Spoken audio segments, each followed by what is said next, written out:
ഇന്നത്തെ പത്രത്തിൽ വന്നിരിക്കുന്ന ഈ തൃശ്ശൂർ സംസ്ഥാന സ്കൂൾ കലോത്സവത്തിൻ്റെ ഉദ്ഘാടന വേദിയുമായിട്ട് ബന്ധപ്പെട്ട് നമുക്കിന്നൊരു കാർട്ടൂൺ വരയ്ക്കാം.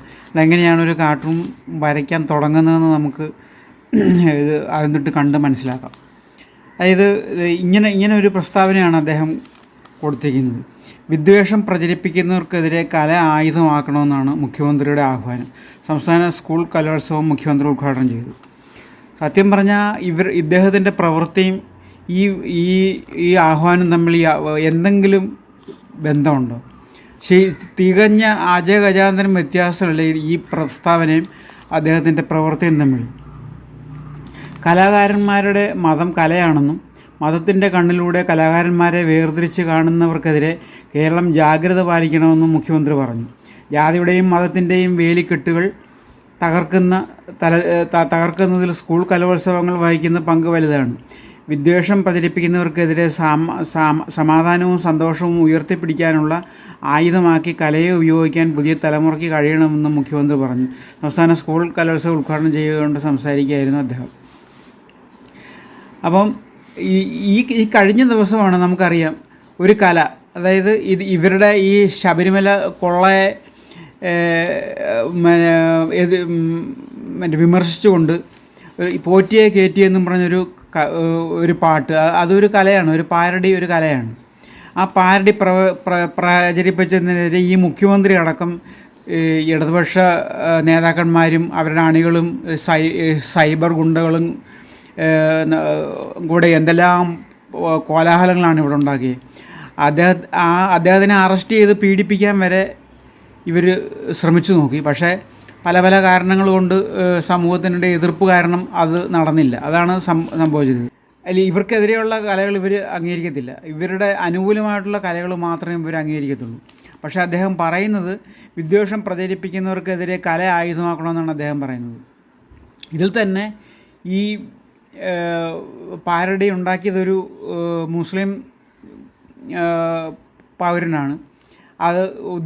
അദ്ദേഹം അതിനെ വിഷയമാക്കിയത് ശബരിമല വിഷയമാണ്, ഹിന്ദുക്കളുടെ ഒരു ആരാധനാ കേന്ദ്രമായിട്ട് ബന്ധപ്പെട്ടാണ്. പക്ഷേ ഇവരുടെ ഈ വിമർശകർ, ഈ CPM ഇടതുപക്ഷ വിമർശകർ പറഞ്ഞത് മുഴുവനും ഇത് ചൂണ്ടിക്കാണിച്ചുകൊണ്ടൊരു സാമൂഹ്യ സ്പർദ്ധ ഉണ്ടാക്കാനാണ് അവിടെ നേതാക്കന്മാർ ശ്രമിച്ചത്. അതായത് ഒരു മുസ്ലിം നാമധാരി എന്തിന് ഹിന്ദുവിൻ്റെ ക്ഷേത്രങ്ങളിലെ പ്രശ്നങ്ങൾ ആധാരമാക്കുന്നു, ഒരു കലയ്ക്ക് ആധാരമാക്കുന്നു എന്നുള്ളതാണ് ഇവർ പ്രചരിപ്പിക്കാൻ ശ്രമിച്ചത്. അതിന് നേരെ ഓപ്പോസിറ്റാണ് അദ്ദേഹം ഈ പറയുന്നത്. അപ്പോൾ അതേപ്പറ്റിയാണ് ഞാൻ ഇന്നത്തെ ഈ കാർട്ടൂൺ വരയ്ക്കുന്നത്. നമുക്കതിൻ്റെ റഫ് തൊട്ട് ഇട്ട് കാണാം. ഇങ്ങനെയാണ് ഒരു കാർട്ടൂൺ ഇന്നത്തെ പത്രം വായിച്ചപ്പോൾ എൻ്റെ മനസ്സിലുടക്കിയ ഒരു വാർത്തയാണ് ഇവരുടെ ഈ ഇരട്ടത്താപ്പ്, പ്രത്യേകിച്ച് മുഖ്യമന്ത്രിയുടെ ഇരട്ടത്താപ്പ്. അപ്പോൾ അത് വെച്ചിട്ട് നമുക്കൊരു കാർട്ടൂൺ വരയ്ക്കാമെന്ന് കരുതുന്നു. നമുക്ക് ഇതിൻ്റെ റഫ് ഇടുന്നതിലോട്ട് കിടക്കാം. ഇദ്ദേഹം ഒരു രാജാവായിട്ടാണ്, ഇദ്ദേഹത്തിനെ ഒരു രാജാവായിട്ടാണ് ഞാൻ അവതരിപ്പിക്കുന്നത്. അപ്പോൾ ആ രാജാവ് ഇരിക്കുന്ന സിംഹാസനമാണ് നമ്മൾ ഈ വരച്ചിരിക്കുന്നത്. നമ്മൾ ആദ്യം വരച്ചത് ഈ ഒരു സിംഹാസനമാണിത്. ഇങ്ങനൊരു സിംഹാസനം വരച്ചു. അപ്പോൾ ഇതിൻ്റെ പുറത്ത് നമ്മൾ മുഖ്യമന്ത്രിയെ ഇരുത്തുകയാണ്. അതെങ്ങനെ നമ്മൾ സാധാരണഗതിയിൽ കാർട്ടൂണിസ്റ്റുകൾ കാർട്ടൂൺ കാണുമ്പോഴത്തേക്കും ഈ മേശപ്പുറത്തൊക്കെ കസേരപ്പുറത്തൊക്കെ ഇരുന്ന് കഴിഞ്ഞാൽ ആ കസേരയുടെ ഇരിക്കുന്നതിൻ്റെ യാതൊരു ലക്ഷണങ്ങളും അതിനകത്ത് കാണത്തില്ല. പക്ഷെ ഇത് ശരിക്കും നമുക്ക് ഈ കസേരയിൽ ഇരുത്തണം ഇദ്ദേഹത്തിന്. അതിനാണ് ഇതിൻ്റെ പുറത്ത് നമ്മൾ ഈ മുഖ്യമന്ത്രിയെ വരയ്ക്കുകയാണ്. ഇവിടെയാണ് മുഖ്യമന്ത്രി ഇരിക്കുന്നത്. ഈ കസേരപ്പുറത്ത് മുഖ്യമന്ത്രി ഇരിക്കുകയാണ്. പക്ഷേ നമ്മളതൊരു രാജാവായിട്ടാണ് ഇത് നമ്മൾ ഉദ്ദേശിക്കുന്നത്. ഇതെന്തോന്നറിയോ? ഇതാ രാജാവിൻ്റെ ഉടുപ്പാണ്, അതായത് മുണ്ട്. ഇങ്ങനെ ഈ നമ്മൾ രാജാക്കന്മാരുടെ ഉടുപ്പെന്ന് പറഞ്ഞു കഴിഞ്ഞാൽ ഒരുമാതിരി താറ് വാച്ചുന്ന കണക്കാണ്. ആ താറ് വാച്ചുന്നത് അതിൻ്റെ കാലിതിങ്ങനെ വന്ന് കാലിതിങ്ങനെ ഇരിക്കുക, ഇപ്പുറത്തെ കാല് ഇങ്ങനെ ഇരിക്കുന്നു. ഇതിൻ്റെ ഈ താറ് വാച്ച് ഇതിൻ്റെ ഈ ഉടുത്തുകെട്ടാണ് ഇങ്ങനെ കിടക്കുന്നത്.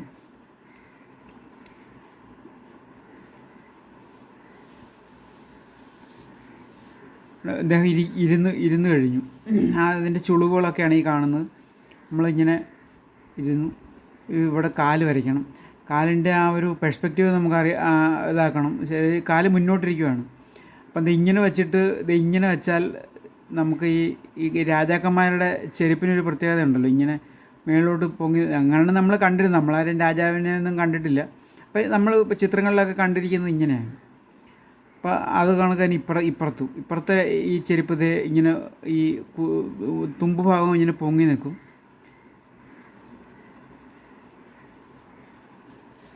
ഇങ്ങനെ രാജാവിൻ്റെ മറ്റേ ചെരുപ്പ് ഇങ്ങനെ ആയിട്ടുണ്ട്. ഇത്രയായി. ഇനി ഇദ്ദേഹത്തിൻ്റെ ഉടലാണ്. നമ്മളിത് ഇതിങ്ങനെ ബോഡിയാണ്. ഈ ബോഡിയിൽ നമ്മൾ ഉടലിങ്ങനെ പിടിപ്പിക്കുകയാണ്. അതായത് ഇദ്ദേഹം ഭയങ്കര ദേഷ്യപ്പെടുകയാണ്. ഇദ്ദേഹം പറയുകയാണ്, അതായത് കലയിലൂടെ വേണം വിദ്വേഷം പ്രചരിപ്പിക്കാൻ ശ്രമിക്കുന്നവർക്കെതിരെ കല ആയുധമാക്കണമെന്നാണ് അദ്ദേഹം പറയുന്നത്. അങ്ങനെ നടത്തിയ ഇവിടെ കേരളത്തിൽ ഇപ്പോൾ ഇദ്ദേഹം ഭരിക്കുമ്പോൾ എന്തായാലും അത് നടക്കത്തില്ല, അത് ഉറപ്പ്. ഇത് അദ്ദേഹം ഈ രാജാവാണ്. രാജാവ് അലറി വിളിക്കുന്ന ഇതിനാണ് നമ്മൾ പല്ലിത്രയും നീട്ടിയത്.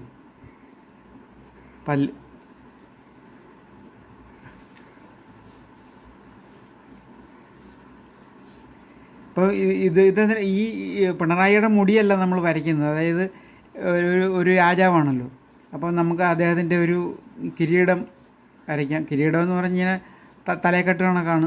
ഒരു നാടുവാഴി, രാജാവല്ല നാടുവാഴി എന്ന് നമുക്ക് പറയാം.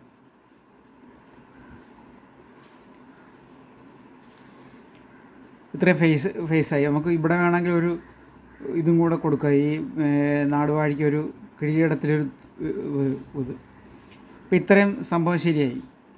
ഇനി നമുക്ക് ഈ നാടുവാഴികൾക്ക് ഒരു ആഭരണം കൊടുക്കണ്ടേ? നമുക്കിത് ഇങ്ങനൊരു ആഭരണം ഇവിടെ കൊടുക്കാം, ഒരു മാല. ഇനി ഇദ്ദേഹം ചൂടാവുകയാണ്.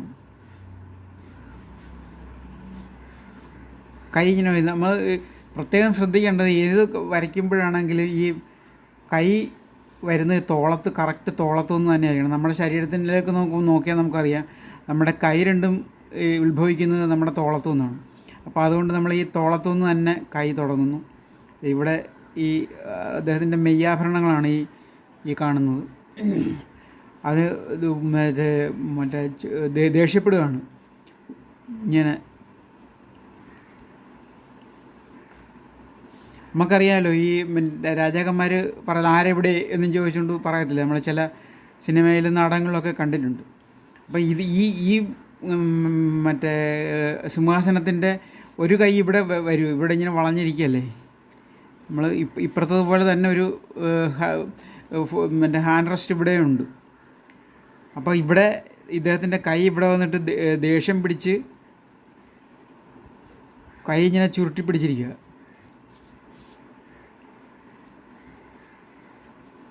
ഇത് ഇതിൻ്റെ ഒരു ഇദ്ദേഹത്തിൻ്റെ ഒരു വാള് പിടിപ്പിക്കണം ഇദ്ദേഹത്തിൻ്റെ കയ്യിൽ. അധികാരത്തിൻ്റെ വാള് വേണം കയ്യിൽ. അപ്പം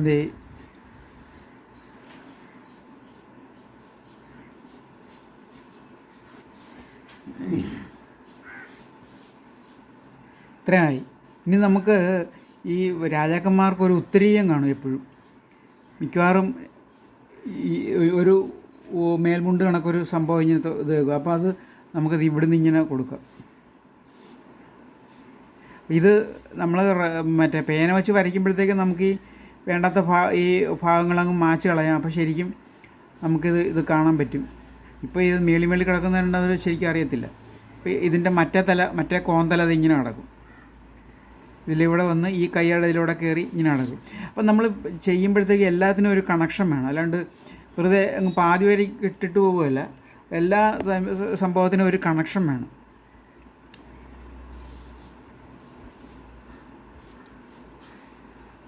അപ്പോൾ ഇത്രയും രാജാവിൻ്റെ ഒരു സീനായി. നമുക്കിനി ഇതിൻ്റെ ബാക്ക്ഗ്രൗണ്ട് നിൽക്കണത് ഇവിടെ അതിൻ്റെ തറ ഇത്രയും ഇതിങ്ങനെ വരച്ചു. പിന്നെയെന്ന് പറഞ്ഞാൽ ഈ രാജകൊട്ടാരത്തിലൊക്കെ ഇങ്ങനെ ഈ കർട്ടനുകൾ, നല്ല വില കൂടിയ കർട്ടനുകളാണ് കാണുന്നത്. അപ്പോൾ ആ കർട്ടൻ ഇങ്ങനെ ഇരിക്കുക. ഇത് ആരോടാ ആജ്ഞാപിക്കുന്നതെന്ന് വെച്ചാൽ ഇതിനകത്തില്ല, സത്യം പറഞ്ഞാൽ ഇല്ല. ദേഷ്യം പിടിച്ച് ഇദ്ദേഹം ഇങ്ങനെ അലറുക എന്ന് മാത്രമേ ഉള്ളൂ. ആ ഭടൻ വന്നിട്ടില്ല. ഭടൻ ഇവിടെ ഉണ്ടെങ്കിൽ നല്ലതാണ്, പക്ഷെ അതിനുള്ള സ്ഥലം ഈ പേപ്പറിലില്ല. അതുകൊണ്ട് നമുക്ക് ഭടനെ നമ്മൾ ഒഴിവാക്കുന്നു. അപ്പോൾ ഇദ്ദേഹം ഇരിക്കുന്ന സ്ഥലത്തെ ഒരു മറ്റേ ഇതില്ലേ, പരവതാനി, ആ പരവതാനിയുടെ ലൈനാണിത്. ഇത് ശരിക്കും ആ പെർസ്പെക്റ്റീവ് കണക്കാക്കി തന്നെ വരയ്ക്കണം. ഈ ഇങ്ങനെ ഇരിക്കുന്നു, അപ്പോൾ അതിന് കണക്കാക്കിയുള്ള പിന്നെ പരവതാനി ഇങ്ങനെ വരച്ചു. ഇവിടെ നമുക്ക് ഇതിൻ്റെ കാല് പോലെ രണ്ടെണ്ണം വരയ്ക്കാം. അപ്പോൾ ഇത്രയുമാണ് സംഭവം. ഇത് പുള്ളിയം ചൂടാവുകയാണ്, ദേഷ്യപ്പെടുകയാണ്. അപ്പോൾ അത് കാരണം നമുക്കത് ഇങ്ങനെ രണ്ട് സാധനങ്ങൾ ഇങ്ങനെ വെച്ചാൽ ആ ദേഷ്യത്തിൻ്റെ ഭാവം നമുക്ക് കാണാം. ദേഷ്യം വിട്ട് അലറി വിളിക്കുവാണ്.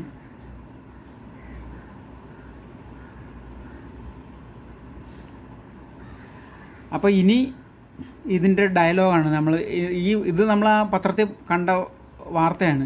വിദ്വേഷം പ്രചരിപ്പിക്കുന്നവർക്കെതിരെ കല ആയുധമാക്കണമെന്ന് പിണറായി. അപ്പം അദ്ദേഹം അലറുന്നത് ഇത് പറഞ്ഞുകൊണ്ടാണ്. കല ആയുധമാക്കിയ ആ പാരടിപ്പാട്ടുകാരൻ്റെ ഗളച്ഛേദം ചെയ്യൂ എന്നാണ് അലറുന്നത്. ഗളച്ഛേദം എന്ന് പറഞ്ഞാൽ നമുക്ക് മനസ്സിലായി കാണുമല്ലോ. ഗളച്ഛേദം എന്ന് പറഞ്ഞാൽ കഴുത്ത് വെട്ടുക എന്നാണ്. കല ആയുധമാക്കിയ ആ പാരടിപ്പാട്ടുകാരൻ്റെ ഗളച്ഛേദം ചെയ്യൂ എന്ന് അദ്ദേഹം അലറി വിളിക്കുകയാണ്. അപ്പോൾ ഇതാണ് ഈ കാർട്ടൂണ്. നമുക്കിതിൻ്റെ ഒരു ഇങ്കിങ്ങിലോട്ട് കടക്കാം. ഇങ്കിങ്ങിലോട്ട് കടക്കുമ്പം ഭയങ്കര സ്പീഡ് ചെയ്യാമെന്ന് ഞാൻ വിചാരിക്കുന്നത്, അല്ലെങ്കിൽ ഒരുപാട് ലെങ്തി ആയി പോവും. വളരെ സ്പീഡിലായിട്ടായിരിക്കും ഇത് കാണുന്നത്. അപ്പോൾ നിങ്ങൾ ഈ വരച്ചതിൻ്റെ ഈ റഫ് നിങ്ങൾ കണ്ടല്ലോ. അപ്പോൾ പിന്നെ ഇനിയിപ്പം സ്പീഡിലായാലും കുഴപ്പമില്ലെന്ന് തോന്നുന്നു. അപ്പം നമുക്ക് ഇനി ഇതിൻ്റെ ഇങ്കിങ്ങിലോട്ട് കടക്കാം.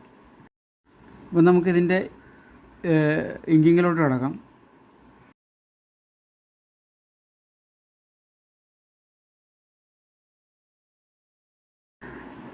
അദ്ദേഹത്തിൻ്റെ ആ ദേഷ്യം മുഴുവനും ആ അലർച്ചയിൽ വരണം.